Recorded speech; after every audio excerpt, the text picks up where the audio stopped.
L'œuvre de Émile Zola, partie 11, chapitre 11. Dès le lendemain, Claude s'était remis au travail, et les jours s'écoulèrent. L'été se passa dans une tranquillité lourde. Il avait trouvé une besogne, des petits tableaux de fleurs pour l'Angleterre, dont l'argent suffisait au pain quotidien. Toutes ses heures disponibles étaient de nouveau consacrées à sa grande toile. Il n'y montrait plus les mêmes éclats de colère. Il semblait se résigner à ce labeur éternel, l'air calme d'une application entêtée et sans espoir. Mais ses yeux restaient fous. On y voyait comme une mort de la lumière quand il se fixait sur l'œuvre manquée de sa vie. Vers cette époque, Sandoz, lui aussi, eut un grand chagrin. Sa mère mourut. Toute son existence fut bouleversée. Cette existence à trois, si intime, où ne pénétraient que quelques amis. Il avait pris en haine le pavillon de la rue Nollet. D'ailleurs, un brusque succès s'était déclaré dans la vente jusque-là pénible de ses livres. Et le ménage, comblé de cette richesse, venait de louer rue de Londres un vaste appartement dont l'installation l'occupa pendant des mois. Son deuil avait encore rapproché Sandoz de Claude, dans un dégoût commun des choses. Après le coup terrible du salon, il s'était inquiété de son vieux camarade, devinant en lui une cassure irréparable, quelque plaie où la vie coulait, invisible. Puis, à le voir si froid, si sage, il avait fini par se rassurer, un peu. Souvent, Sandoz montait rue Tourlaque, et quand il lui arrivait de n'y rencontrer que Christine, il la questionnait, comprenant qu'elle aussi vivait dans l'effroi d'un malheur dont elle ne parlait jamais.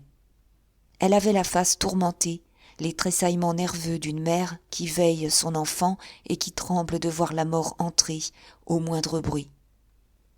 Un matin de juillet, il lui demanda « Eh bien, vous êtes contente ? Claude est tranquille, il travaille bien. » Elle jeta vers le tableau son regard accoutumé, un regard oblique de terreur et de haine. « Oui, il travaille. Il veut tout finir avant de se remettre à la femme. » Et, sans avouer la crainte qui l'obsédait, elle ajouta plus bas. « Mais ses yeux, avez-vous remarqué ses yeux ? Il a toujours ces mauvais yeux. Moi, je sais bien qu'il ment, avec son air de ne pas se fâcher. Je vous en prie, venez le prendre, emmenez-le pour le distraire. Il n'a plus que vous. Aidez-moi, aidez-moi. » Dès lors, Sandoz inventa des motifs de promenade, arriva dès le matin chez Claude et l'enleva de force au travail. Presque toujours, il fallait l'arracher de son échelle, et il restait assis, même quand il ne peignait pas. Des lassitudes l'arrêtaient, une torpeur qui l'engourdissait pendant de longues minutes, sans qu'il donnât un coup de pinceau. À ces moments de contemplation muette, son regard revenait avec une ferveur religieuse sur la figure de femme à laquelle il ne touchait plus.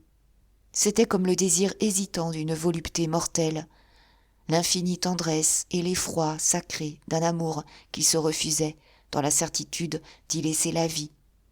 Puis il se remettait aux autres figures, au fond du tableau, la sachant toujours là pourtant, l'œil vacillant lorsqu'il la rencontrait, seulement maître de son vertige, tant qu'il ne retournerait point à sa chair et qu'elle ne refermerait pas les bras sur lui.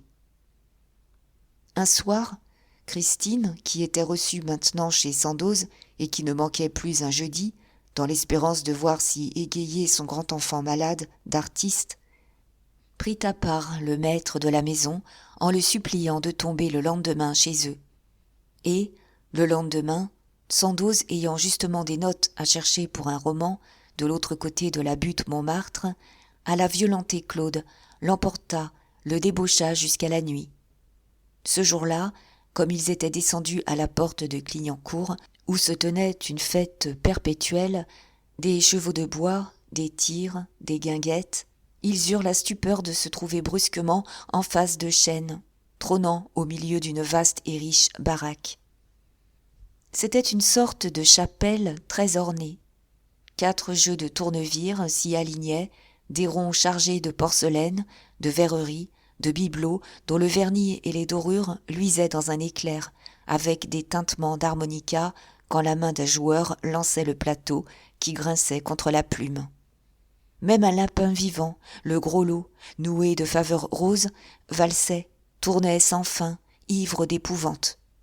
Et ses richesses s'encadraient dans des tentures rouges, des lambrequins, des rideaux, entre lesquels, au fond de la boutique, comme au sein des saints d'un tabernacle, on voyait pendus 3 tableaux, les 3 chefs-d'œuvre de chêne, qui le suivaient de foire en foire, d'un bout à l'autre de Paris.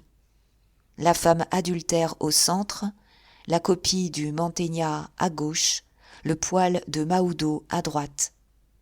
Le soir, quand les lampes à pétrole flambaient, que les tournevis ronflaient et rayonnaient comme des astres, rien n'était plus beau que ces peintures, dans la pourpre saignante des étoffes, et le peuple béant s'attroupait. Une pareille vue arracha une exclamation à Claude. « Ah, mon Dieu, mais elles sont très bien, ces toiles, elles étaient faites pour ça. » Le Mantegna, surtout, d'une sécheresse si naïve, avait l'air d'une image d'Épinal décolorée, clouée là pour le plaisir des gens simples, tandis que le poêle minutieux et de guingois, en pendant avec le Christ de pain d'épices, prenait une gaieté inattendue. Mais Chêne, qui venait d'apercevoir les 2 amis, leur tendit la main, comme s'il les avait quittés la veille. Il était calme, sans orgueil ni honte de sa boutique, et il n'avait pas vieilli, toujours en cuir, le nez complètement disparu entre les 2 joues, la bouche empâtée de silence, enfoncée dans la barbe. « Hein, on se retrouve !» dit gaiement Sandoz. « Vous savez qu'ils font rudement de l'effet, vos tableaux. »« Ce farceur, » ajouta Claude, « il a son petit salon à lui tout seul. C'est très malin, ça. » La face de Chêne resplendit, et il lâcha son mot. « Bien sûr !»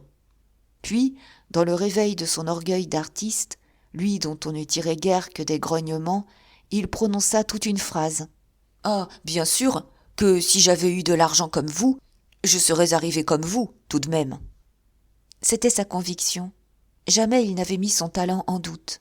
Il lâchait simplement la partie, parce qu'elle ne nourrissait pas son homme.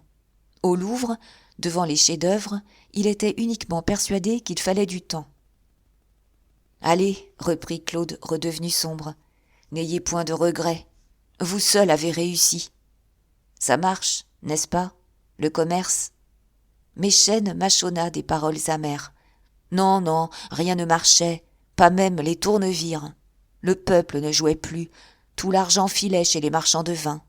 On avait beau acheter des rebuts et donner le coup de paume sur la table pour que la plume ne s'arrêtât pas au gros lot, c'était à peine s'il y avait désormais de l'eau à boire. Puis, comme du monde s'était approché, il s'interrompit. Il cria d'une grosse voix que les 2 autres ne lui connaissaient point, et qui les stupéfia. « Voyez, voyez le jeu. À tous les coups, l'on gagne. » Un ouvrier, qui avait dans ses bras une petite fille souffreteuse, aux grands yeux avides, lui fit jouer 2 coups. Les plateaux grinçaient, les bibelots dansaient dans un éblouissement, le lapin en vie tournait, les oreilles rabattues, si rapides qu'il s'effaçait et n'était plus qu'un cercle blanchâtre. Il y eut une forte émotion. La fillette avait failli le gagner. Alors, après avoir serré la main de Chêne encore tremblant, les 2 amis s'éloignèrent. « Il est heureux, » dit Claude, au bout d'une 50aine de pas, faits en silence. « Lui » s'écria Sandoz. « Il croit qu'il a raté l'Institut, et il en meurt. » À quelque temps de là, vers le milieu d'août, Sandoz imagina la distraction d'un vrai voyage, toute une partie qui devait leur prendre une journée entière. Il avait rencontré Dubuche, un Dubuche ravagé, morne, qui s'était montré plaintif et affectueux, remuant le passé, invitant ses 2 vieux camarades à déjeuner à la Richaudière, où il se trouvait seul pour 15 jours encore, avec ses 2 enfants. Pourquoi n'irait-on pas le surprendre, puisqu'il semblait si désireux de renouer ? Mais Sandoz répétait en vain qu'il lui avait fait jurer d'amener Claude. Celui-ci refusait obstinément, comme s'il était saisi de peur à l'idée de revoir Bennecourt, la Seine, les îles, toute cette campagne où des années heureuses étaient défuntes et ensevelies. Il fallut que Christine s'en mêlât, et il finit par céder, plein de répugnance. Justement, la veille du jour convenu, il avait travaillé très tard à son tableau, repris de fièvre. Aussi, le matin, un dimanche, dévoré de l'envie de peindre, s'en alla-t-il avec peine, dans une sorte d'arrachement douloureux. À quoi bon retourner là-bas ? C'était mort, ça n'existait plus. Rien n'existait que Paris, et encore, dans Paris, il n'existait qu'un horizon, la pointe de la cité, cette vision qui le hantait toujours et partout, ce coin unique où il laissait son cœur.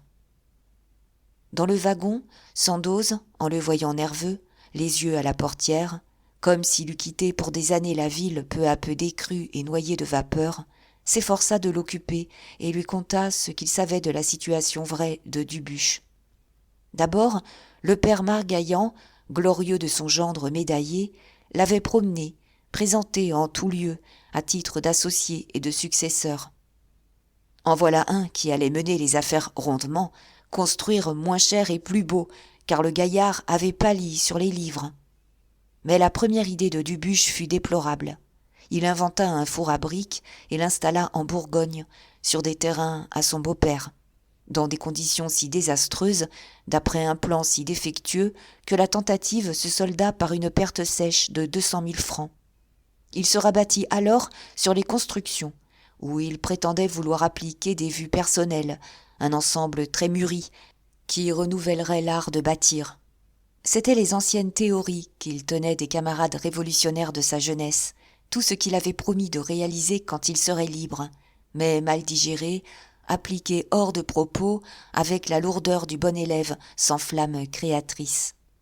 Les décorations de terre cuite et de faïence, les grands dégagements vitrés, surtout l'emploi du fer, les solives de fer, les escaliers de fer, les combles de fer.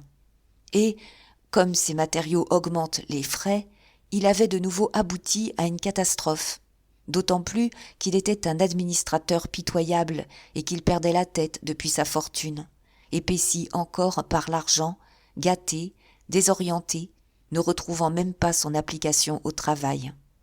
Cette fois, le père Margaillan se fâcha. Lui qui, depuis 30 ans, achetait les terrains, bâtissait, revendait, en établissant d'un coup d'œil les devis des maisons de rapport. Tant de mètres de construction, à tant le mètre, devant donner tant d'appartements, à tant de loyers. Qui est-ce qui lui avait fichu un gaillard qui se trompait sur la chaux, la brique, la meulière, qui mettait du chêne où le sapin devait suffire, qui ne se résignait pas à couper un étage, comme un pain béni, en autant de petits carrés qu'il le fallait ? Non, non, pas de ça. Il se révoltait contre l'art, après avoir eu l'ambition d'en introduire un peu dans sa routine, pour satisfaire un vieux tourment d'ignorant. Et, dès lors, les choses allèrent de mal en pis. Des querelles terribles éclatèrent entre le gendre et le beau-père, l'un dédaigneux, se retranchant derrière sa science, l'autre criant que le dernier des manœuvres, décidément, en savait davantage qu'un architecte. Les millions périclitaient. Margaillan, un beau jour, jeta Dubuche à la porte de ses bureaux, en lui défendant d'y remettre les pieds, puisqu'il n'était pas même bon à conduire un chantier de 4 hommes. Un désastre, une faillite lamentable, la banqueroute de l'école devant un maçon. Claude, qui s'était mis à écouter, demanda. « Alors, que fait-il maintenant ?»« Je ne sais pas. Rien, sans doute, » répondit Sandoz. « Il m'a dit que la santé de ses enfants l'inquiétait et qu'il les soignait. » Madame Margaillan, cette femme pâle, en lame de couteau, était morte, phtisique. Et c'était le mal héréditaire, la dégénérescence, car sa fille, Régine, toussait elle-même depuis son mariage. En ce moment, elle faisait une cure aux eaux du Mont Doré, où elle n'avait point osé emmener ses enfants, qui s'étaient trouvés très mal l'année précédente, d'une saison dans cet air trop vif pour leur débilité. Cela expliquait l'éparpillement de la famille. La mère là-bas, avec une seule femme de chambre, le grand-père à Paris, où il avait repris ses grands travaux, se battant au milieu de ses 400 ouvriers, accablant de son mépris les paresseux et les incapables. et le père, réfugié à la Richaudière, commis à la garde de sa fille et de son fils, interné là dès la première lutte, ainsi qu'un invalide de la vie.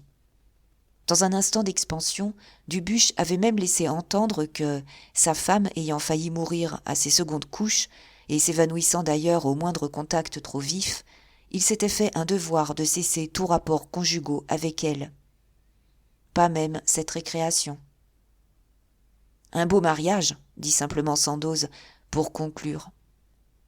Il était 10 heures, quand les deux amis sonnèrent à la grille de la Richaudière. La propriété, qu'ils ne connaissaient point, les émerveilla.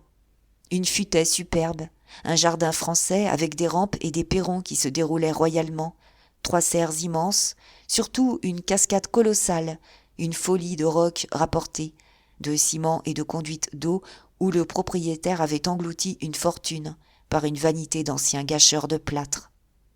Et ce qui les frappa plus encore, ce fut le désert mélancolique de ce domaine, les avenues ratissées, sans une trace de pas, les lointains vides que traversaient les rares silhouettes des jardiniers, la maison morte, dont toutes les fenêtres étaient closes, sauf 2, entrebâillées à peine. Pourtant, un valet de chambre, qui s'était décidé à paraître, les interrogea, et, quand il sut qu'il venait pour monsieur, il se montra insolent. Il répondit que monsieur était derrière la maison, au gymnase. Puis, il rentra.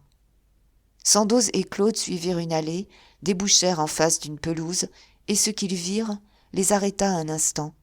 Dubuche, debout devant un trapèze, levait les bras pour y maintenir son fils Gaston, un pauvre être malingre, qui avait, à 10 ans, les petits membres mous de la première enfance, tandis que, assise dans une voiture, la fillette Alice attendait son tour, venue avant terme celle-là, si mal finie qu'elle ne marchait pas encore, à 6 ans. Le père, absorbé, continua d'exercer les membres grêles du petit garçon, le balança, tâcha vainement de le faire se hausser sur les poignets. Puis, comme ce léger effort avait suffi pour le mettre en sueur, il l'emporta et le roula dans une couverture. Tout cela en silence, isolé sous le ciel large, d'une pitié navrée au milieu de ce beau parc. Mais, en se relevant, il aperçut les deux amis. « Comment ? C'est vous ? Un dimanche ? Et sans m'avoir prévenu ?» Il avait eu un geste désolé. Il expliqua tout de suite que, le dimanche, la femme de chambre, la seule femme à qui il osa confier les enfants, allait à Paris, et que, dès lors, il lui était impossible de quitter Alice et Gaston une minute. « Je parie que vous veniez déjeuner. » Sur un regard suppliant de Claude, Sandoz se hâta de répondre. « Non, non, justement, nous ne pouvions que te serrer la main. Claude a dû se rendre dans le pays pour des affaires. Tu sais, il a vécu à Bennecourt, et comme je l'ai accompagné, nous avons eu l'idée de pousser jusqu'ici. Mais on nous attend, ne te dérange pas. » Alors, Dubuche, soulagé, affecta de les retenir. Ils avaient bien 1 heure, que diable ! Et tous 3 causèrent. Claude le regardait, étonné de le retrouver si vieux. Le visage bouffi s'était ridé, d'un jaune veiné de rouge, comme si la bile avait éclaboussé la peau, tandis que les cheveux et les moustaches grisonnaient déjà. En outre, le corps semblait s'être tassé, une lassitude amère appesantissait chaque geste. Les défaites de l'argent étaient donc aussi lourdes que celles de l'art. La voix, le regard, tout chez ce vaincu disait la dépendance honteuse où il devait vivre, la faillite de son avenir qu'on lui jetait à la face, la continuelle accusation d'avoir mis au contrat un talent qu'il n'avait point. L'argent de la famille qu'il volait aujourd'hui, ce qu'il mangeait, les vêtements qu'il portait, les sous de poche qu'il lui fallait, la continuelle aumône, enfin, qu'on lui faisait, comme à un vulgaire filou dont on ne pouvait se débarrasser. « Attendez-moi, » reprit Dubuche, « j'en ai encore pour 5 minutes avec l'un de mes pauvres Mimi, et nous rentrons. » Doucement, avec des précautions infinies de mère, il tira la petite Alice de la voiture, la souleva jusqu'au trapèze, et là, en bégayant des chatteries, en lui faisant risette, il l'encouragea, la laissa 2 minutes accrochée pour développer ses muscles. Mais il restait les bras ouverts, à suivre chaque mouvement, dans la crainte de la voir se briser, si elle lâchait de fatigue ses frêles mains de cire. Elle ne disait rien, elle avait de grands yeux pâles, obéissante pourtant, malgré sa terreur de cet exercice, d'une telle légèreté pitoyable qu'elle ne tendait pas les cordes, pareille à un de ces petits oiseaux étiques qui tombent des branches sans les plier. À ce moment, Dubuche, ayant jeté un coup d'œil sur Gaston, s'affola en remarquant que la couverture avait glissé et que les jambes de l'enfant se trouvaient découvertes.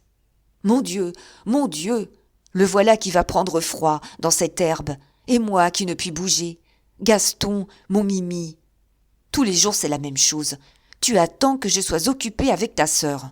Sandoz, recouvre-le de grâce. Ah, merci. Rabat encore la couverture, n'aie pas peur. » C'était ça que son beau mariage avait fait de la chair de sa chair. C'étaient ces deux êtres inachevés, vacillants, que le moindre souffle du ciel menaçait de tuer comme des mouches. De la fortune épousée, il ne lui restait que ça, le continuel chagrin de voir son sang se gâter et s'endolorir, dans ce fils, dans cette fille lamentable, qui allait pourrir sa race, tomber à la déchéance dernière de la scrofule et de la phtisie. Et chez ce gros garçon égoïste, un père s'était révélé, admirable, un cœur enflammé d'une passion unique. Il n'avait plus que la volonté de faire vivre ses enfants. Il luttait heure par heure, les sauvait chaque matin, avec l'effroi de les perdre chaque soir. Maintenant, eux seuls existaient, au milieu de son existence finie, dans l'amertume des reproches insultants de son beau-père, des jours maussades et des nuits glacées que lui apportait sa triste femme. Et il s'acharnait, il achevait de les mettre au monde par un continuel miracle de tendresse. « Là, mon Mimi, c'est assez, n'est-ce pas ? Tu verras quand tu deviendras grande et belle. » Il replaça Alice dans la voiture. Il prit Gaston, toujours enveloppé, sur l'un de ses bras. Et, comme ses amis voulaient l'aider, il refusa. Il se mit à pousser la petite fille de sa main restée libre. « Merci, j'ai l'habitude. Ah, les pauvres mignons, ils ne sont pas lourds.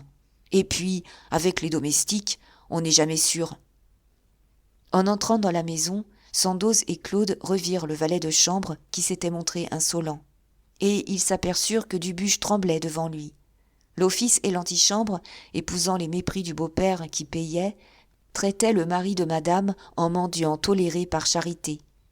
À chaque chemise qu'on lui préparait, à chaque morceau de pain qu'il osait redemander, il sentait l'aumône dans le geste impoli des domestiques. « Eh bien, adieu, nous te laissons, » dit Sandoz, qui souffrait. « Non, non, attendez un moment, les enfants vont déjeuner, et je vous accompagnerai avec eux. Il faut qu'ils fassent leur promenade. » Chaque journée était ainsi réglée heure par heure. Le matin, la douche, le bain, la séance de gymnastique, puis le déjeuner, qui était toute une affaire, car il leur fallait une nourriture spéciale, discuter, peser, et l'on allait jusqu'à tiédir leur eau rougie, de crainte qu'une goutte trop fraîche ne leur donnât un rhume. Ce jour-là, ils eurent un jaune d'œuf délayé dans du bouillon, et une noix de côtelette que le père leur coupa en tout petits morceaux. Ensuite venait la promenade, avant la sieste. Sandoz et Claude se retrouvèrent dehors, le long des larges avenues, avec Dubuche, qui poussait de nouveau la voiture d'Alice, tandis que Gaston, à présent, marchait près de lui. On causa de la propriété, en se dirigeant vers la grille. Le maître jetait sur le vaste parc des yeux timides et inquiets, comme s'il ne se fût pas senti chez lui. Du reste, il ne savait rien, il ne s'occupait de rien. Il semblait avoir oublié jusqu'à son métier d'architecte, qu'on l'accusait de ne pas connaître, dévoyé, anéanti d'oisiveté. « Et tes parents, comment vont-ils » demanda Sandoz. Une flamme ralluma les yeux éteints de Dubuche. « Oh, mes parents, ils sont heureux. Je leur ai acheté une petite maison, où ils mangent la rente que j'ai fait mettre au contrat. N'est-ce pas ? Maman avait assez avancé pour mon instruction. Il fallait bien tout rendre, comme je l'avais promis. Ça, je peux le dire, mes parents n'ont pas de reproches à m'adresser. » On était arrivé à la grille. On stationna quelques minutes. Enfin, il serra de son air brisé les mains de ses vieux camarades. Puis, gardant un instant celle de Claude, il conclut dans une simple constatation où il n'y avait même pas de colère. « Adieu, tâche de t'en sortir.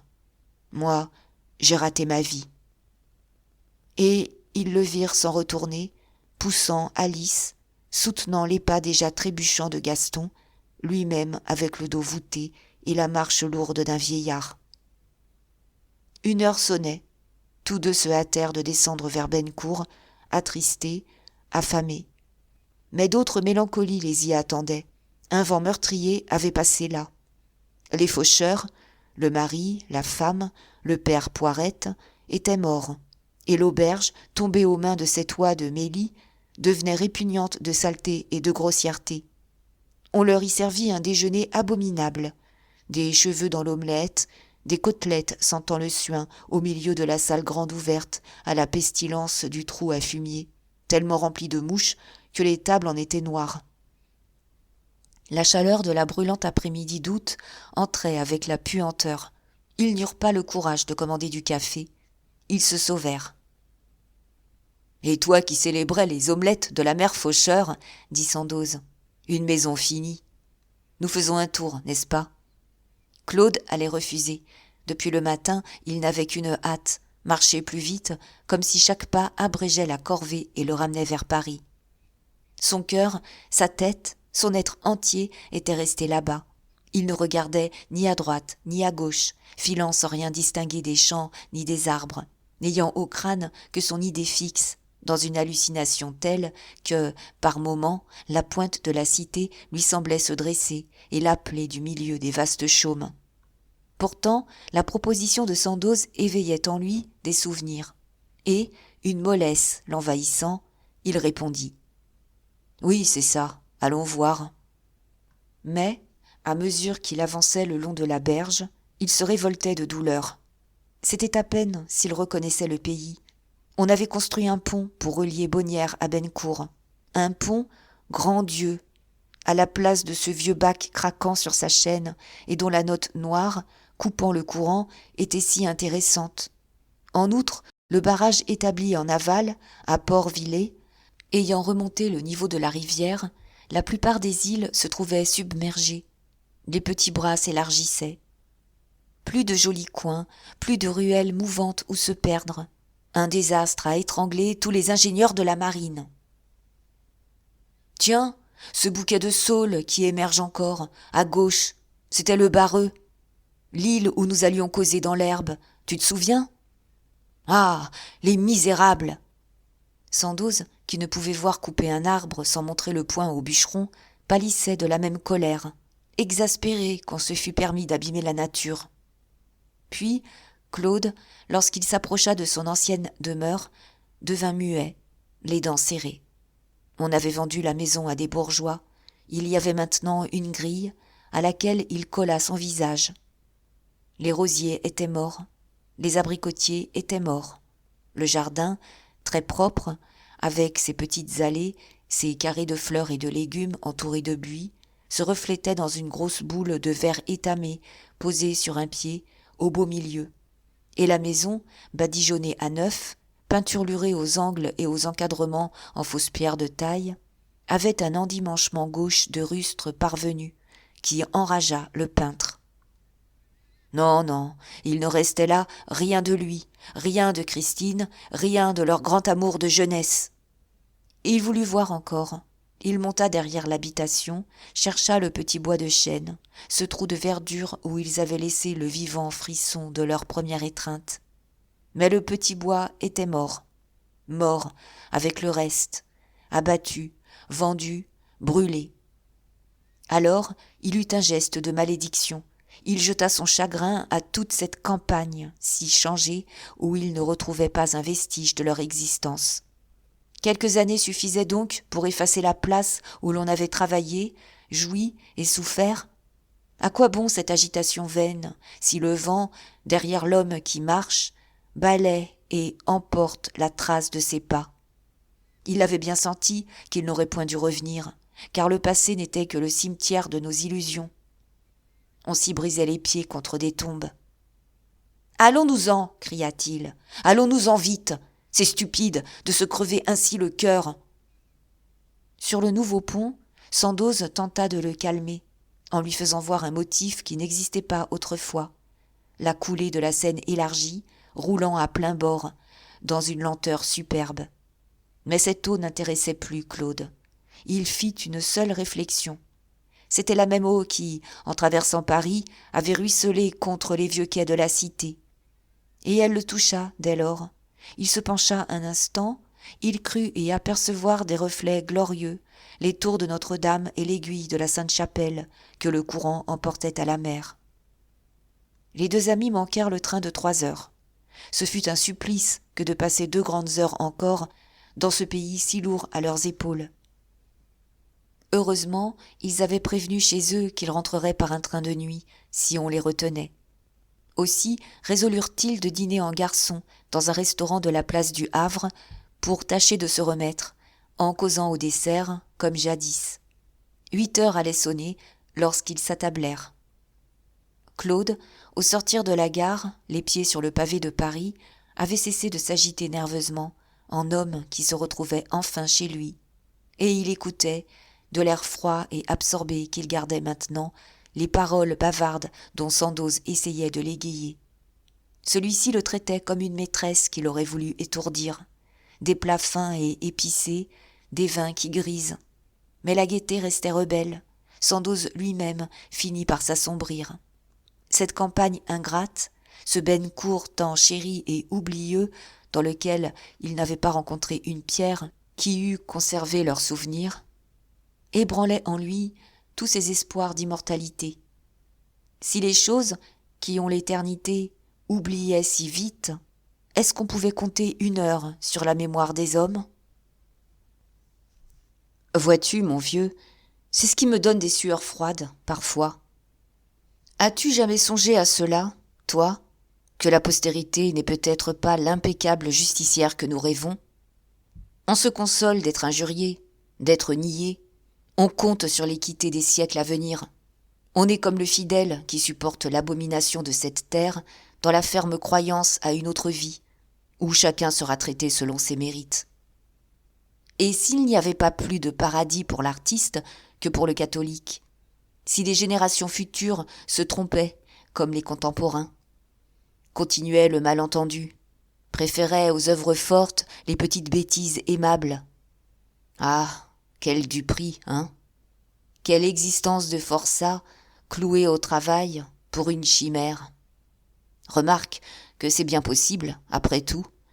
Il y a des admirations consacrées dont je ne donnerai pas 2 liards. Par exemple, l'enseignement classique a tout déformé, nous a imposé comme génie des gaillards corrects et faciles, auxquels on peut préférer les tempéraments libres, de production inégale, connus des seuls lettrés.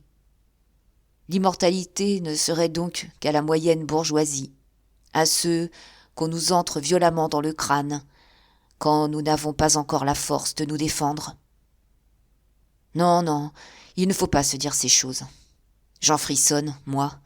Est-ce que je garderais le courage de ma besogne ? Est-ce que je resterais debout sous les huées si je n'avais plus l'illusion consolante que je serais aimé un jour ? Claude l'avait écouté, de son air d'accablement. Puis il eut un geste d'amère indifférence. « Bah, qu'est-ce que ça fiche ? Il n'y a rien. Nous sommes plus fous encore que les imbéciles qui se tuent pour une femme.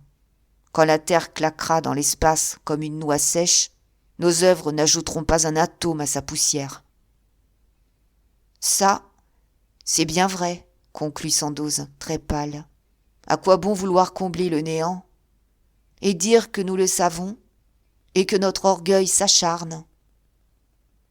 Ils quittèrent le restaurant, vaguèrent dans les rues, s'échouèrent de nouveau au fond d'un café. Ils philosophaient, ils en étaient venus au souvenir de leur enfance, ce qui achevait de leur noyer le cœur de tristesse. 1 heure du matin sonnait, quand ils se décidèrent à rentrer chez eux. Mais Sandoz parla d'accompagner Claude jusqu'à la rue Tourlaque. La nuit d'août était superbe, chaude, criblée d'étoiles. Et comme ils faisaient un détour, remontant par le quartier de l'Europe, ils passèrent devant l'ancien café Baudequin, sur le boulevard des Batignolles. Le propriétaire avait changé 3 fois. La salle n'était plus la même, repeinte, disposée autrement, avec 2 billards à droite. Et les couches de consommateurs s'y étaient succédé, les unes recouvrant les autres, si bien que les anciennes avaient disparu comme des peuples ensevelis.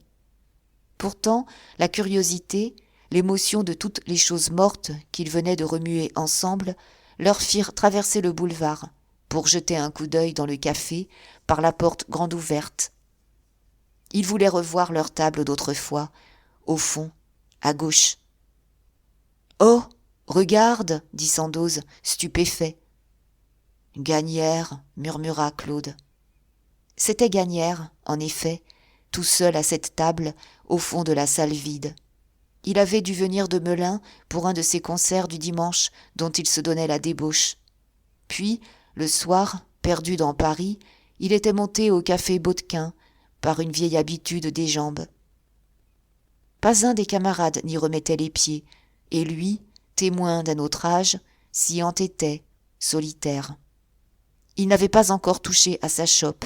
Il la regardait, si pensif, que les garçons commençaient à mettre les chaises sur les tables pour le balayage du lendemain, sans qu'il bougeât.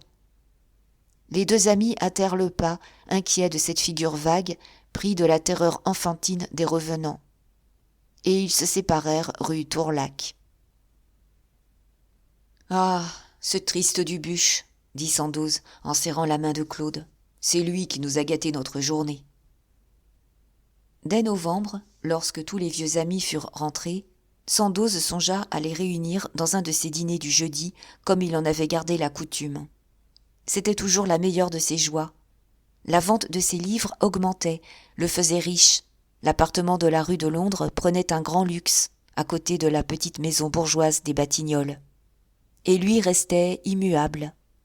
En outre, cette fois, il complotait dans sa bonhomie de donner à Claude une distraction certaine, par une de leurs chères soirées de jeunesse. Aussi veilla-t-il aux invitations. Claude et Christine, naturellement. Jory et sa femme, qu'il avait fallu recevoir depuis le mariage. Puis Dubuche, qui venait toujours seul. Fagerolles, Mahoudeau, Gagnière enfin. On serait 10, et rien que des camarades de l'ancienne bande, pas un gêneur, pour que la bonne entente et la gaieté fussent complètes. Henriette, plus méfiante, hésita lorsqu'ils arrêtèrent cette liste de convives. « Oh, Fagerolles, tu crois ? Fagerolles avec les autres ? Il ne l'aime guère. Et Claude non plus, d'ailleurs. J'ai cru remarquer un froid. » Mais il l'interrompit, ne voulant pas en convenir. « Comment, un froid ? C'est drôle, les femmes ne peuvent comprendre qu'on se plaisante. Au fond, ça n'empêche pas d'avoir le cœur solide. » Ce jour-là, Henriette voulut soigner le menu. Elle avait maintenant tout un petit personnel à diriger, une cuisinière, un valet de chambre. Et si elle ne faisait plus des plats elle-même, elle continuait à tenir la maison sur un pied de chair très délicate, par tendresse pour son mari, dont la gourmandise était le seul vice. Elle accompagna la cuisinière à la halle, passa en personne chez les fournisseurs. Le ménage avait le goût des curiosités gastronomiques, venues des 4 coins du monde. Cette fois, on se décida pour un potage que de bœuf, des rougets de roche grillés, un filet au cèpe, des raviolis à l'italienne, des gelinottes de Russie et une salade de truffes, sans compter du caviar et des kilkis en hors d'œuvre, une glace pralinée, un petit fromage hongrois couleur d'émeraude, des fruits, des pâtisseries. Comme vin, simplement, du vieux Bordeaux dans les carafes, du chambertin au rôti et un vin mousseux de la Moselle au dessert, en remplacement du vin de Champagne, jugé banal. Dès 7 heures, Sandoz et Henriette attendirent leurs convives, lui en simple jaquette, elle très élégante dans une robe de satin noir toute unie. On venait chez eux en redingote, librement. Le salon, qu'ils achevaient d'installer, s'encombrait de vieux meubles, de vieilles tapisseries, de bibelots de tous les peuples et de tous les siècles, un flot montant, débordant à cette heure, qui avait commencé aux Batignolles par le vieux pot de Rouen, qu'elle lui avait donné un jour de fête.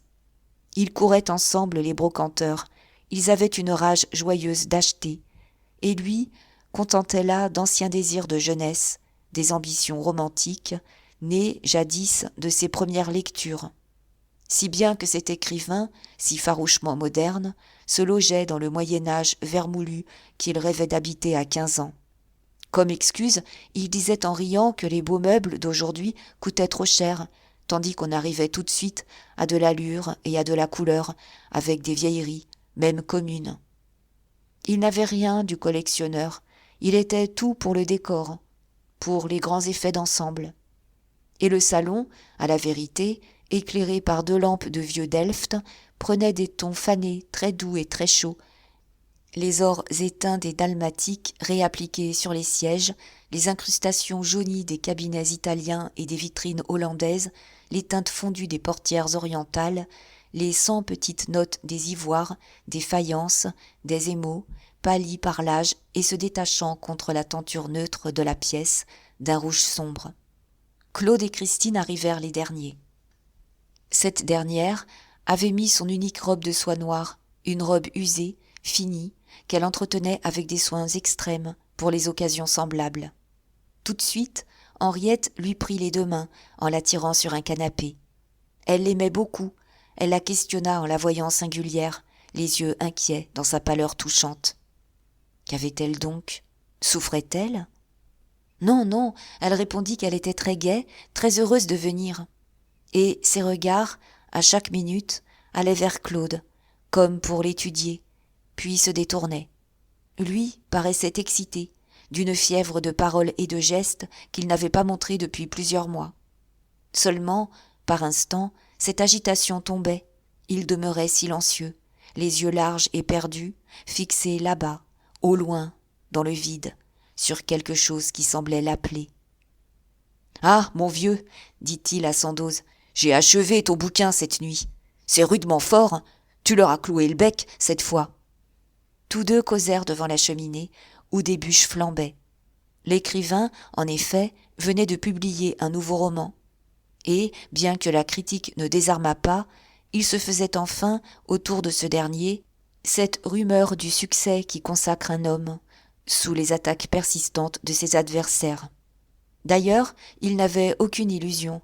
Il savait bien que la bataille, même gagnée, recommencerait à chacun de ses livres.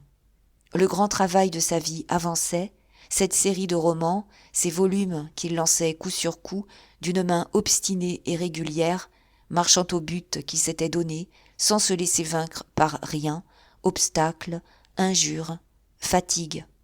« C'est vrai, répondit-il gaiement, ils faiblissent, cette fois. Il y en a même un qui a fait la fâcheuse concession de reconnaître que je suis un honnête homme. Voilà comment tout dégénère. Mais, va, ils se rattraperont. J'en sais, dont le crâne est trop différent du mien, pour qu'ils acceptent jamais ma formule littéraire. Mes audaces de langue, mes bons hommes physiologiques, évoluant sous l'influence des milieux. Et je parle des confrères qui se respectent, je laisse de côté les imbéciles et les gredins. Le mieux, vois-tu, pour travailler gaillardement, c'est de n'attendre ni bonne foi, ni justice. Il faut mourir pour avoir raison. » Les yeux de Claude s'étaient brusquement dirigés vers un coin du salon, trouant le mur, allant là-bas où quelque chose l'avait appelé. Puis, ils se troublèrent.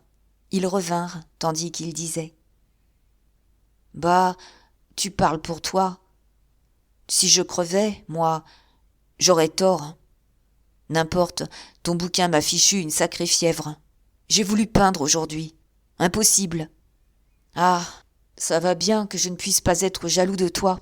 Autrement, tu me rendrais trop malheureux. » Mais la porte s'était ouverte et Mathilde entra, suivie de Jory. Elle avait une toilette riche, une tunique de velours capucine sur une jupe de satin paille avec des brillants aux oreilles et un gros bouquet de roses au corsage. Et ce qui étonnait Claude, c'était qu'il ne la reconnaissait pas, devenue très grasse, ronde et blonde, de maigre et brûlée qu'elle était. Sa laideur inquiétante de fille se fondait dans une enflure bourgeoise de la face, Sa bouche au trou noir montrait maintenant des dents trop blanches, quand elle voulait bien sourire, d'un retroussement dédaigneux des lèvres. On la sentait respectable, avec exagération. Ses 45 ans lui donnaient du poids, à côté de son mari plus jeune, qui semblait être son neveu. La seule chose qu'elle gardait était une violence de parfum. Elle se noyait des essences les plus fortes, comme si elle eût tenté d'arracher de sa peau les senteurs d'aromates dont l'herboristerie l'avait imprégnée. Mais l'amertume de la rhubarbe, l'âpreté du sureau, la flamme de la menthe poivrée persistaient, et le salon, dès qu'elle le traversa, s'emplit d'une odeur indéfinissable de pharmacie, corrigée d'une pointe aiguë de musc. Henriette, qui s'était levée, la fit asseoir en face de Christine. « Vous vous connaissez, n'est-ce pas ? Vous vous êtes déjà rencontrés ici ?» Mathilde eut un regard froid sur la toilette modeste de cette femme qui, disait-on, avait vécu longtemps avec un homme avant d'être mariée. Elle était d'une rigidité excessive sur ce point, depuis que la tolérance du monde littéraire et artistique l'avait fait admettre elle-même dans quelques salons. D'ailleurs, Henriette, qui l'exécrait, reprit sa conversation avec Christine, après les strictes politesses d'usage.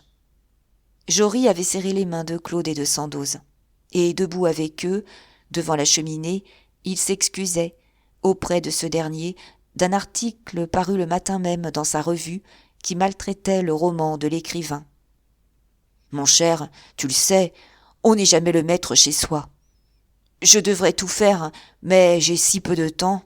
Imagine-toi que je ne l'avais même pas lu, cet article, me fiant à ce qu'on m'en avait dit. Aussi, tu comprends ma colère quand je l'ai parcouru tout à l'heure. Je suis désolé. Laisse donc, c'est dans l'ordre, répondit tranquillement Sandoz. Maintenant que mes ennemis se mettent à me louer, il faut bien que ce soit mes amis qui m'attaquent. De nouveau, la porte s'entrebâilla et Gagnière se glissa doucement de son air vague d'ombre falote. Il arrivait droit de Melun et tout seul, car il ne montrait sa femme à personne. Quand il venait dîner ainsi, il gardait à ses souliers la poussière de la province qu'il remportait le soir même en reprenant un train de nuit. Du reste, il ne changeait pas, l'âge semblait le rajeunir. Il blondissait en vieillissant. « Tiens, mais Gagnière est là !» s'écria Sandoz. Alors, comme Gagnière se décidait à saluer les dames, Mahoudeau fit son entrée. Lui avait blanchi déjà, avec sa face creusée et farouche, où vacillaient des yeux d'enfance. Il portait encore un pantalon trop court, une redingote qui plissait dans le dos, malgré l'argent qu'il gagnait à présent. Car le marchand de bronze, pour lequel il travaillait, avait lancé de lui des statuettes charmantes que l'on commençait à voir sur les cheminées et les consoles bourgeoises. Sandoz et Claude s'étaient tournés, curieux d'assister à cette rencontre de Mahoudeau avec Mathilde et Jory. Mais la chose se passa très simplement. Le sculpteur s'inclinait devant elle, respectueux, lorsque le mari, de son air d'inconscience sereine, crut devoir la lui présenter, pour la 20e fois peut-être. « Eh, c'est ma femme, camarade, serrez-vous donc la main !» Alors, très grave, en gens du monde que l'on force à une familiarité un peu prompte, Mathilde et Mahoudeau se serrèrent la main. Seulement, dès que celui-ci se fut débarrassé de la corvée et qu'il eut retrouvé Gagnière dans un coin du salon, tous deux se mirent à ricaner et à se rappeler en mots terribles les abominations d'autrefois. Hein ? Elle avait des dents aujourd'hui, elle qui jadis ne pouvait pas mordre, heureusement. On attendait Dubuche, car il avait formellement promis de venir. « Oui, expliqua tout haut Henriette, nous ne serons que 9. Fagerolles nous a écrit ce matin pour s'excuser. Un dîner officiel, où il a été brusquement forcé de paraître. Il s'échappera et nous rejoindra vers 11h. » Mais, à ce moment, on apporta une dépêche. C'était Dubuche qui télégraphiait. Impossible de bouger, tout inquiétante d'Alice. « Eh bien, nous ne serons que 8, reprit Henriette, avec la résignation chagrine d'une maîtresse de maison qui voit s'émietter ses convives. Et, le domestique ayant ouvert la porte de la salle à manger, en annonçant que madame était servie, elle ajouta « Nous y sommes tous. » Offrez-moi votre bras, Claude. Sandoz avait pris celui de Mathilde. Jory se chargea de Christine, tandis que Mahoudeau et Gagnière suivaient, en continuant de plaisanter crûment ce qu'ils appelaient le rembourrage de la belle herboriste. La salle à manger où l'on entra, très grande, était d'une vive gaieté de lumière, au sortir de la clarté discrète du salon. Les murs, couverts de vieilles faïences, avaient des tons amusants d'imagerie d'Épinal. 2 dressoirs, l'un de verrerie, l'autre d'argenterie, étincelaient comme des vitrines de joyaux. Et la table surtout brasillait au milieu, en chapelle ardente, sous la suspension garnie de bougies, avec la blancheur de sa nappe qui détachait la belle ordonnance du couvert, les assiettes peintes, les verres taillés, les carafes blanches et rouges, les hors-d'œuvre symétriques rangés autour du bouquet central, une corbeille de rose pourpre. On s'asseyait, Henriette entre Claude et Mahoudeau, Sandoz ayant à ses côtés Mathilde et Christine, Jory et Gagnière au debout, et le domestique achevait à peine de servir le potage lorsque madame Jory lâcha une phrase malheureuse. Voulant être aimable, n'ayant pas entendu les excuses de son mari, elle dit au maître de la maison : « Eh bien, vous avez été content de l'article de ce matin. Édouard en a revu lui-même les épreuves avec tant de soin. » Du coup, Jory se troubla, bégaya. « Mais non, il est très mauvais, cet article. Tu sais bien qu'il a passé pendant mon absence, l'autre soir. » Au silence gêné qui s'était fait, elle comprit sa faute. Mais elle aggrava la situation. Elle lui jeta un regard aigu, en répondant très haut pour l'accabler et se mettre à part. « Encore un de tes mensonges. Je répète ce que tu m'as dit. Tu entends ? Je ne veux pas que tu me rendes ridicule. » Cela glaça le commencement du dîner. Vainement, Henriette recommanda les kilkis. Seule Christine les trouva très bons. Sandoz, que l'embarras de Jory récréait, lui rappela joyeusement, quand les rougets grillés parurent, un déjeuner qu'ils avaient fait ensemble à Marseille, autrefois. Ah, Marseille, la seule ville où l'on mange. Claude, absorbé depuis un instant, sembla sortir d'un rêve, pour demander, sans transition : « Est-ce que c'est décidé ? Est-ce qu'ils ont choisi les artistes pour les nouvelles décorations de l'hôtel de ville ? » « Non, dit Mahoudeau, ça va se faire. Moi, je n'aurai rien, je ne connais personne. Fagerolles lui-même est très inquiet. S'il n'est point ici ce soir, c'est que ça ne marche pas tout seul. Ah, il a mangé son pain blanc. Ça se gâte, ça craque. Leur peinture à millions. » Il eut un rire de rancune enfin satisfaite, et Gagnière, à l'autre bout de la table, laissa entendre le même ricanement. Alors, ils se soulagèrent en paroles mauvaises. Ils se réjouirent de la débâcle qui consternait le monde des jeunes maîtres. C'était fatal. Les temps prédits arrivaient. La hausse exagérée sur les tableaux aboutissait à une catastrophe. Depuis que la panique s'était mise chez les amateurs, pris de l'affolement des gens de bourse, sous le vent de la baisse, les prix s'effondraient de jour en jour. On ne vendait plus rien. Et il fallait voir le fameux Naudet au milieu de la déroute. Il avait tenu bon d'abord. Il avait inventé le coup de l'américain, le tableau unique caché au fond d'une galerie, solitaire comme un dieu, le tableau dont il ne voulait même pas dire le prix, avec la certitude méprisante de ne pouvoir trouver un homme assez riche, et qu'il vendait enfin 200 ou 300 000 francs à un marchand de porc de New York, glorieux d'emporter la toile la plus chère de l'année. Mais ces coups-là ne se recommençaient pas, et Naudet, dont les dépenses avaient grandi avec les gains, entraîné et englouti dans le mouvement fou qui était son œuvre, entendait maintenant crouler sous lui son hôtel royal, qu'il devait défendre contre l'assaut des huissiers. « Mahoudeau, vous ne reprenez pas des cèpes ?» interrompit obligeamment Henriette. Le domestique présentait le filet, on mangeait, on vidait les carafes de vin. Mais l'aigreur était telle que les bonnes choses passaient sans être goûtées, ce qui désolait la maîtresse et le maître de la maison. « Hein ? Des cèpes ?» finit par répéter le sculpteur. « Non, merci. » Et il continua. « Le drôle, c'est que Naudet poursuit Fagerolles. »« Parfaitement, il est en train de le faire saisir. »« Ah, ce que je rigole, moi !» Nous allons en voir un nettoyage avenue de Villiers, chez tous ces petits peintres à hôtel. La bâtisse sera pour rien, au printemps. » Donc, Naudet, qui avait forcé Fagerolles à bâtir, et qui l'avait meublé comme une catin, a voulu reprendre ses bibelots et ses tentures. Mais l'autre a emprunté dessus, paraît-il. Vous voyez l'histoire. Le marchand l'accuse d'avoir gâché son affaire en exposant par une vanité détourdie. Le peintre répond qu'il entend ne plus être volé. Et ils vont se manger, j'espère bien. La voix de Gagnière s'éleva, une voix inexorable et douce de rêveur éveillé. Rasé, Fagerolles. D'ailleurs, il n'a jamais eu de succès. On se récria. Et sa vente annuelle de 100 000 francs, et ses médailles, et sa croix. Mais lui, obstiné, souriait d'un air mystérieux, comme si les faits ne pouvaient rien contre sa conviction de l'au-delà. Il hochait la tête, plein de dédain. « Laissez-moi donc tranquille. Jamais il n'a su ce que c'était qu'une valeur. » Jory allait défendre le talent de Fagerolles, qu'il regardait comme son œuvre, lorsque Henriette leur demanda un peu de recueillement pour les raviolis. Il y eut une courte détente, au milieu du bruit cristallin des verres et du léger cliquetis des fourchettes. La table, dont la belle symétrie se débandait déjà, semblait s'être allumée davantage, au feu âpre de la querelle. Et Sandoz, gagné d'une inquiétude, s'étonnait. Qu'avait-il donc à l'attaquer si durement ? N'avait-on pas débuté ensemble ? Ne devait-on pas arriver dans la même victoire ?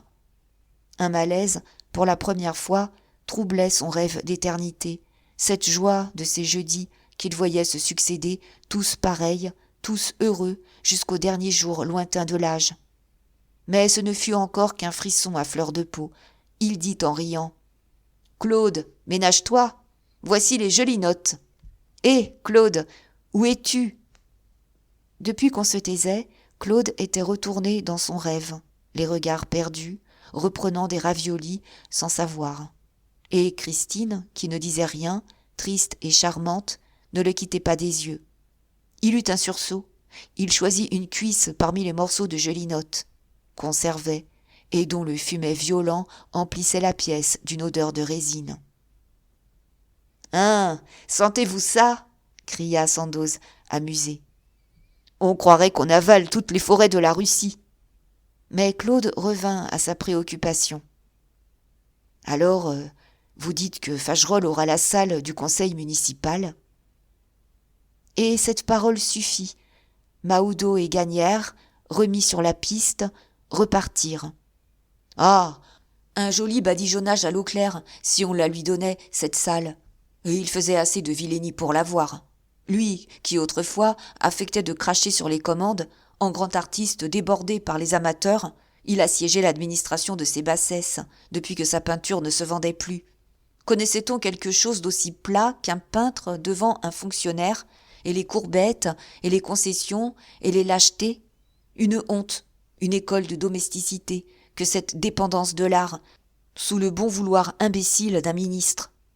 Ainsi, Fagerolles, pour sûr, à ce dîner officiel, était en train de lécher consciencieusement les bottes de quelques chefs de bureau, quelques crétins à empailler. « Mon Dieu, dit Jory, il fait ses affaires et il a raison. Ce n'est pas vous qui payerez ses dettes. » « Des dettes, est-ce que j'en ai, moi qui ai crevé la faim ?» répondit Mahoudeau d'un ton rogue. « Est-ce qu'on se fait bâtir un palais ? Est-ce qu'on a des maîtresses comme cette Irma qui le ruine ?» Gagnière, de nouveau, l'interrompit de son étrange voix d'oracle, lointaine et fêlée. « Irma, mais c'est elle qui le paie !» On se fâchait, on plaisantait, le nom d'Irma volait par-dessus la table. Lorsque Mathilde, réservée et muette jusque-là, par une affectation de bon genre, s'indigna vivement, avec des gestes effarés, une bouche prude de dévote conviolente. « Oh, messieurs ! Oh, messieurs ! Devant nous, cette fille, pas cette fille, de grâce !» Dès lors, Henriette et Sandoz, consternés, assistèrent à la déroute de leur menu. La salade de truffes, la glace, le dessert, tout fut avalé sans joie, dans la colère montante de la querelle. Et le chambertin et le vin de la Moselle passèrent comme de l'eau pure. Vainement, elle souriait, tandis que lui, bonhomme, s'efforçait de les calmer, en faisant la part des infirmités humaines. Pas un ne lâchait prise, un mot les rejetait les uns sur les autres. Acharnés. Ce n'était plus l'ennui vague, la satiété somnolente qui attristait parfois les anciennes réunions. C'était maintenant de la férocité dans la lutte, un besoin de se détruire. Les bougies de la suspension brûlaient très hautes, les faïences des murs épanouissaient leurs fleurs peintes, la table semblait s'être incendiée avec la débâcle de son couvert, sa violence de causerie, ce saccage qui les enfiévrait là depuis 2 heures. Et Claude, au milieu du bruit, dit enfin, lorsqu'Henriette se décida à se lever, pour les faire taire. « Ah, l'hôtel de ville, si je l'avais, moi, et si je pouvais. C'était mon rêve, les murs de Paris à couvrir. » On retourna au salon, dont le petit lustre et les appliques venaient d'être allumés. On y eut presque froid, en comparaison de l'étuve d'où l'on sortait, et le café calma un instant les convives. Personne, du reste, n'était attendu en dehors de Fagerolles. C'était un salon très fermé, le ménage n'y racolait pas des clients littéraires, n'y muselait pas la presse à coups d'invitation. La femme exécrait le monde, le mari disait en riant qu'il lui fallait 10 ans pour aimer quelqu'un, et l'aimer toujours. N'était-ce pas le bonheur, irréalisable ? Quelques amitiés solides, un coin d'affection familiale. On n'y faisait jamais de musique et jamais on n'y avait lu une page de littérature. Ce jeudi-là, la soirée parut longue, dans la sourde irritation qui persistait. Les dames, devant le feu mourant, s'étaient mises à causer. Et, comme le domestique, après avoir ôté le couvert, rouvrait la salle voisine, elles restèrent seules. Les hommes allèrent y fumer, en buvant de la bière. Sandoz et Claude, qui ne fumaient pas, revinrent bientôt s'asseoir côte à côte sur un canapé près de la porte. Le premier, heureux de voir son vieil ami excité et bavard, lui rappelait des souvenirs de Plassans à propos d'une nouvelle apprise la veille. Oui, Pouillot, l'ancien farceur du dortoir, devenu un avoué si grave, avait des ennuis pour s'être laissé pincer avec des petites gueuses de 12 ans. Ah, l'animal de Pouillot ! Mais Claude ne répondait plus, l'oreille aux aguets, ayant entendu prononcer son nom dans la salle à manger, et tâchant de comprendre. C'étaient Jory, Mahoudeau et Gagnière, qui avaient recommencé le massacre, inassouvis, les dents longues. Leur voix, d'abord chuchotante, s'élevait peu à peu. Ils en arrivaient à crier. « Oh, l'homme, je vous abandonne l'homme, » disait Jory en parlant de Fagerolles. « Il ne vaut pas cher. Et il vous a roulé, c'est vrai, ah, ce qu'il vous a roulé, en rampant avec vous et en se faisant un succès sur votre dos. Aussi, vous n'avez guère été malin. » Mahoudeau, furieux, répondit. « Pardi, il suffisait d'être avec Claude pour être flanqué à la porte de partout. »« C'est Claude qui nous a tués, » affirma carrément Gagnière. Et ils continuèrent, abandonnant Fagerolles, auquel ils reprochaient son aplatissement devant les journaux, son alliance avec leurs ennemis, ses câlineries à des baronnes sexagénaires, tapant désormais sur Claude, devenu le grand coupable. Mon Dieu, l'autre, après tout, n'était qu'une simple gueuse, comme il y en a tant, parmi les artistes, qui raccrochent le public au coin des rues, qui lâchent et déchirent les camarades, pour faire monter le bourgeois chez eux. Mais Claude, ce grand peintre raté, cet impuissant incapable de mettre une figure debout, malgré son orgueil, les avait-il assez compromis, assez fichus dedans ? Ah oui, le succès était dans la rupture. S'ils avaient pu recommencer, c'étaient eux qui n'auraient pas eu la bêtise de s'entêter à des histoires impossibles. Et il l'accusait de les avoir paralysés, de les avoir exploités, parfaitement. Exploités, et d'une main si maladroite et si lourde, qu'il n'en avait lui-même tiré aucun parti.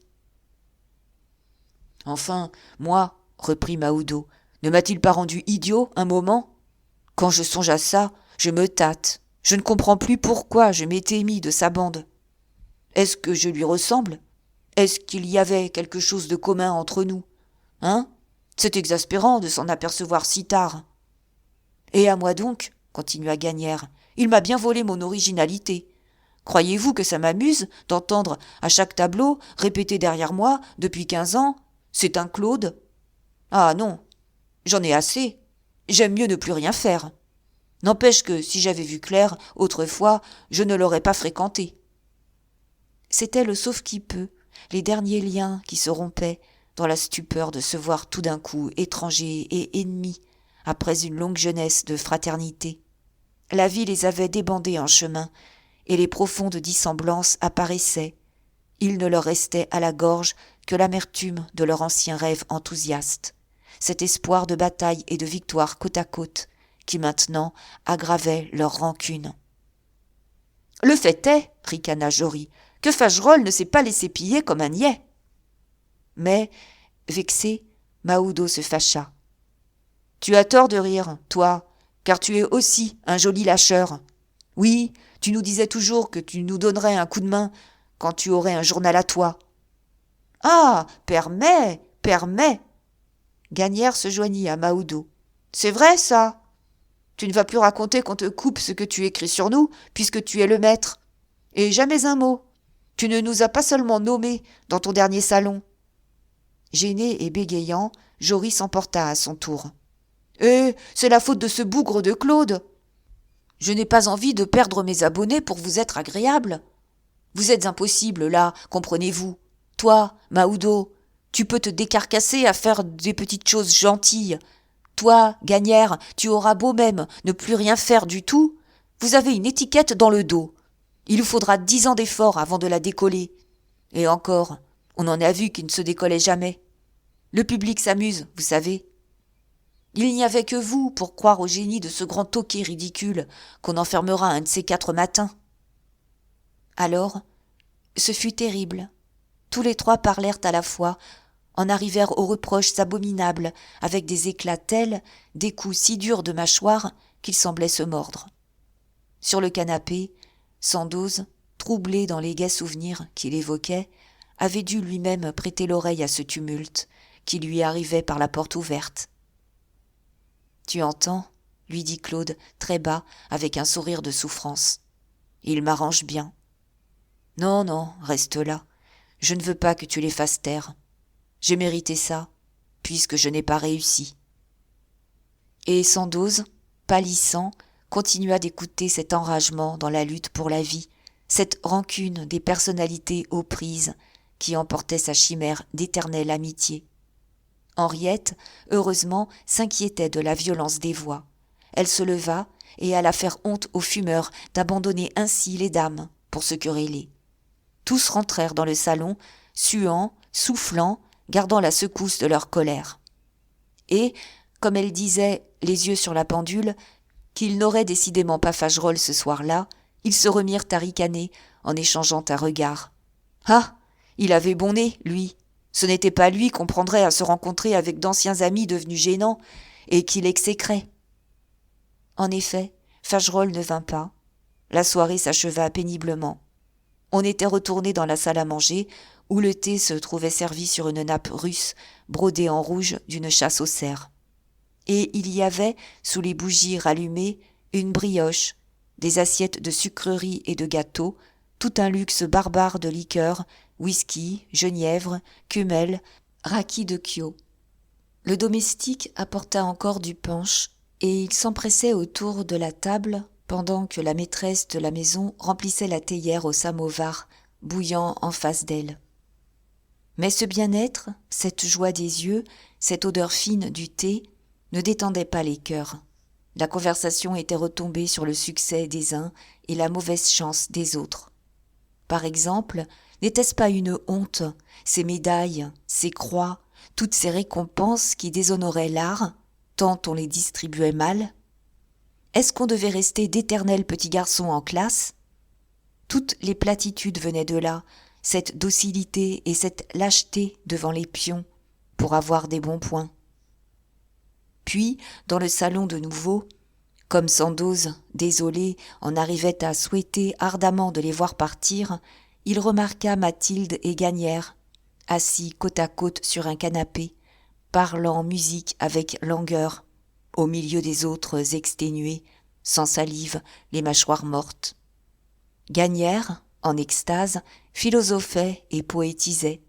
Mathilde, cette vieille gaupe engraissée, exhalant sa senteur louche de pharmacie, faisait les yeux blancs, se pâmait sous le chatouillement d'une aile invisible. Il s'était aperçu, le dernier dimanche, au concert du cirque, et ils se communiquaient leurs jouissances en phrases alternées, envolées, lointaines. « Ah, monsieur, ce Meyerbeer, cette ouverture de Struensee, cette phrase funèbre, et puis cette danse de paysans si emportée, si colorée, et puis la phrase de mort qui reprend le duo des violoncelles. Ah, monsieur, les violoncelles, les violoncelles !» Et madame, Berlioz, l'air de fête de Roméo, oh, le solo des clarinettes, les femmes aimées, avec l'accompagnement des harpes, un ravissement, une blancheur qui monte. La fête éclate, un Véronèse, la magnificence tumultueuse des noces de Cana. Et le chant d'amour recommence. Oh, combien doux, oh, toujours plus haut, toujours plus haut. Monsieur, avez-vous entendu, dans la symphonie en La de Beethoven, ce glas qui revient toujours, qui vous bat sur le cœur? Oui, je le vois bien, vous sentez comme moi, c'est une communion que la musique. Beethoven, mon Dieu, qu'il est triste et bon d'être deux à le comprendre et de défaillir. Et Schumann, madame, et Wagner, madame. La rêverie de Schumann, rien que les instruments à cordes, une petite pluie tiède sur les feuilles des acacias, un rayon qui les essuie, à peine une larme dans l'espace. Wagner, ah, Wagner, l'ouverture du vaisseau fantôme. Vous l'aimez? Dites que vous l'aimez. Moi, ça m'écrase. Il n'y a plus rien, on meurt. Leur voix s'éteignait, ils ne se regardaient même pas, anéantis coude à coude, leur visage en l'air, noyés. Surpris, Sandoz se demanda d'où Mathilde pouvait tenir ce jargon. D'un article de Jory, peut-être. D'ailleurs, il avait remarqué que les femmes causaient très bien musique, sans en connaître une note. Et lui, que l'aigreur des autres n'avait fait que chagriner, s'exaspéra de cette pose langoureuse. Non, non, c'en était assez. Qu'on se déchirât, passe encore. Mais quelle fin de soirée, cette farceuse sur le retour, roucoulant et se chatouillant avec du Beethoven et du Schumann. Gagnière, heureusement, se leva tout d'un coup. Il savait l'heure au fond de son extase. Il n'avait que juste le temps de reprendre son train de nuit. Et, après des poignées de main molles et silencieuses, il s'en alla coucher à Melun. « Quel raté !» murmura Mahoudeau. « La musique a tué la peinture. Jamais il ne fichera rien. » Lui-même dut partir. Et à peine la porte s'était-elle refermée sur son dos que Jory déclara. « Avez-vous vu son dernier presse-papier ? Il finira par sculpter des boutons de manchette. En voilà un qui a raté la puissance. » Mais déjà, Mathilde était debout, saluant Christine d'un petit geste sec, affectant une familiarité mondaine à l'égard d'Henriette, emmenant son mari, qui l'habilla dans l'antichambre, humble et terrifié, des yeux sévères dont elle le regardait, ayant à régler un compte. Alors, derrière eux, Sandoz cria, hors de lui. « C'est la fin. C'est fatalement le journaliste qui traite les autres de ratés. Le bâcleur d'articles, tombé dans l'exploitation de la bêtise publique. Ah, Mathilde, la revanche !» Il ne restait que Christine et Claude. Ce dernier, depuis que le salon se vidait, affaissé au fond d'un fauteuil, ne parlait plus, repris par cette sorte de sommeil magnétique qui le raidissait, les regards fixes, très loin, au-delà des murs. Sa face se tendait, une attention convulsée la portait en avant. Il voyait certainement l'invisible, il entendait un appel du silence. Christine s'était levée à son tour, en s'excusant de partir ainsi les derniers. Henriette lui avait saisi les mains et elle lui répétait combien elle l'aimait. Elle la suppliait de venir souvent, d'user d'elle en tout comme d'une sœur. Tandis que la triste femme, d'un charme si douloureux dans sa robe noire, secouait la tête avec un pâle sourire. « Voyons, lui dit Sandoz à l'oreille, après avoir jeté un coup d'œil sur Claude. Il ne faut pas vous désoler ainsi. Il a beaucoup causé, il a été plus gai ce soir. Ça va très bien. » Mais elle, d'une voix de terreur. « Non, non, regardez ses yeux. Tant qu'il aura ces yeux-là, je tremblerai. Vous avez fait ce que vous avez pu, merci. Ce que vous n'avez pas fait, personne ne le fera. Ah, que je souffre de ne plus compter, moi, de ne rien pouvoir. » Et tout haut, « Claude, viens-tu » 2 fois, elle dut répéter la phrase. Il ne l'entendait pas. Il finit par tressaillir et par se lever en disant, comme s'il avait répondu à l'appel lointain, là-bas, à l'horizon. « Oui, j'y vais, j'y vais. » Lorsque Sandoz et sa femme se retrouvèrent seuls, enfin, dans le salon où l'air s'étouffait, chauffé par les lampes, comme alourdi d'un silence mélancolique, après l'éclat mauvais des querelles, tous les deux se regardèrent, et ils laissèrent tomber leurs bras dans le navrement de leur malheureuse soirée. Elle, pourtant, tâcha d'en rire, murmurant « Je t'avais prévenu, j'avais bien compris », mais il l'interrompit encore d'un geste désespéré. Et quoi? Était-ce donc la fin de sa longue illusion, de ce rêve d'éternité qui lui avait fait mettre le bonheur dans quelques amitiés choisies dès l'enfance, puis goûter jusqu'à l'extrême vieillesse? Ah, la bande lamentable! Quelle cassure dernière! Quel bilan à pleurer après cette banqueroute du cœur! Et il s'étonnait des amis qu'il avait semés le long de la route, des grandes affections perdues en chemin, du perpétuel changement des autres autour de son être qu'il ne voyait pas changer. Ces pauvres jeudis l'emplissaient de pitié, tant de souvenirs en deuil, cette mort lente de ce qu'on aime. Est-ce qu'ils allaient se résigner, sa femme et lui, à vivre au désert, cloîtrés dans la haine du monde? Est-ce qu'ils ouvriraient la porte toute large devant le flot des inconnus et des indifférents? Peu à peu, une certitude se faisait au fond de son chagrin. Tout finissait et rien ne recommençait. Dans la vie. Il sembla se rendre à l'évidence. Il dit avec un gros soupir. « Tu avais raison. Nous ne les inviterons plus à dîner ensemble. Ils se mangeraient. » Dehors, dès qu'ils débouchèrent sur la place de la Trinité, Claude lâcha le bras de Christine. Et il bégaya qu'il avait une course. Il la pria de rentrer sans lui. Elle l'avait senti trembler d'un grand frisson. Elle resta effarée de surprise et de crainte. Une course? À une pareille heure? À minuit passé? Pour aller où? Pour quoi faire? Il tournait le dos. Il s'échappait. Quand elle le rattrapa, en le suppliant, en prétextant qu'elle avait peur, qu'il ne la laisserait pas, si tard, remonter ainsi à Montmartre. Cette considération parut seule le ramener. Il lui reprit le bras, ils gravirent la rue Blanche et la rue Le Pic, se trouvèrent enfin rue Tourlaque. Et devant leur porte, après avoir sonné, de nouveau, il la quitta. « Te voici chez nous. Moi, je vais faire ma course. » Déjà, il se sauvait, à grandes enjambées, en gesticulant comme un fou. La porte s'était ouverte, et elle ne la referma même pas. Elle s'élança pour le suivre. Rue Le Pic, elle le rejoignit, mais, de crainte de l'exalter davantage, elle se contenta dès lors de ne pas le perdre de vue, marchant à une 30aine de mètres, sans qu'il la sût derrière ses talons. Après la rue Le Pic, il redescendit la rue Blanche. Puis il fila par la rue de la Chaussée-d'Antin et la rue du 4 septembre, jusqu'à la rue Richelieu. Quand elle le vit s'engager dans cette dernière, un froid mortel l'envahit. Il allait à la Seine, c'était l'affreuse peur qui la tenait, la nuit, éveillée d'angoisse. Et que faire, mon Dieu? Aller avec lui, se pendre à son cou, là-bas? Elle n'avançait plus qu'en chancelant, et à chaque pas qui les rapprochait de la rivière, elle sentait la vie se retirer de ses membres. Oui, il s'y rendait tout droit. La place du Théâtre-Français, le Carrousel, enfin le pont des Saints-Pères.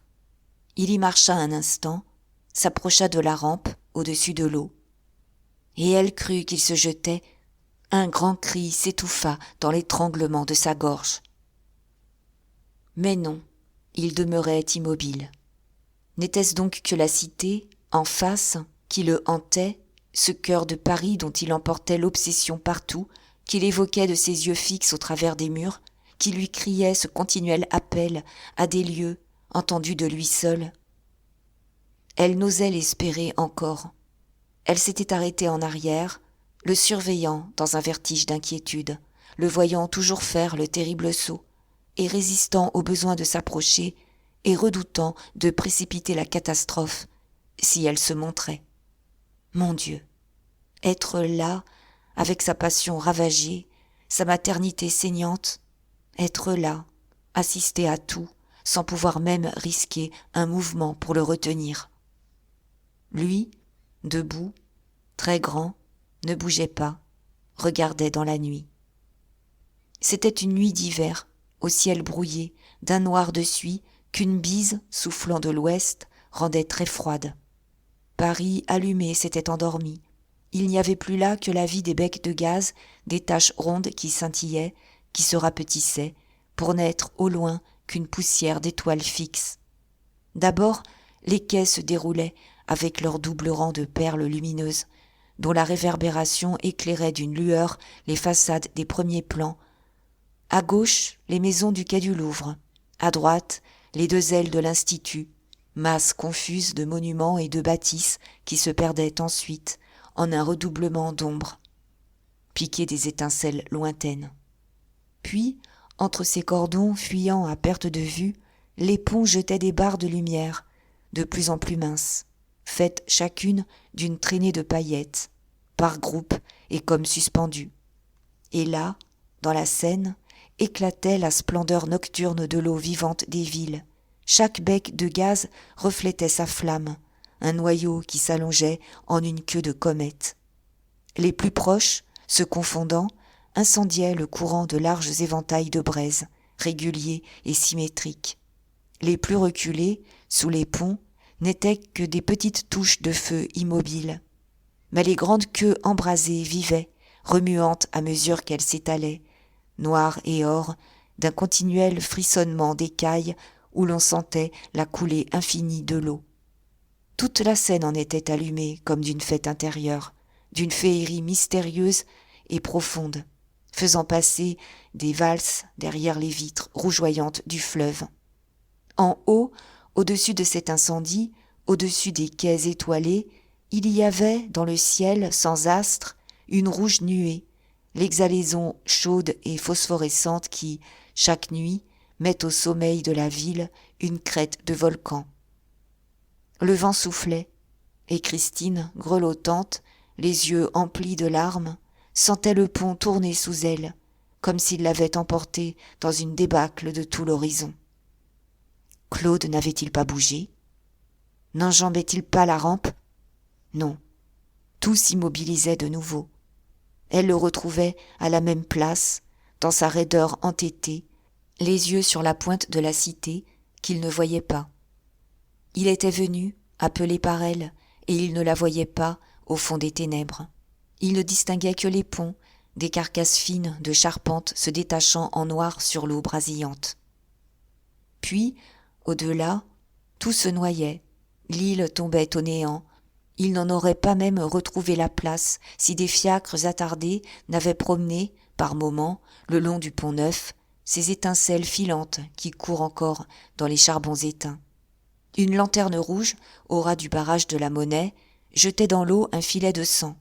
Quelque chose d'énorme et de lugubre, un corps à la dérive, une péniche détachée sans doute, descendait avec lenteur au milieu des reflets, parfois entrevue et reprise aussitôt par l'ombre.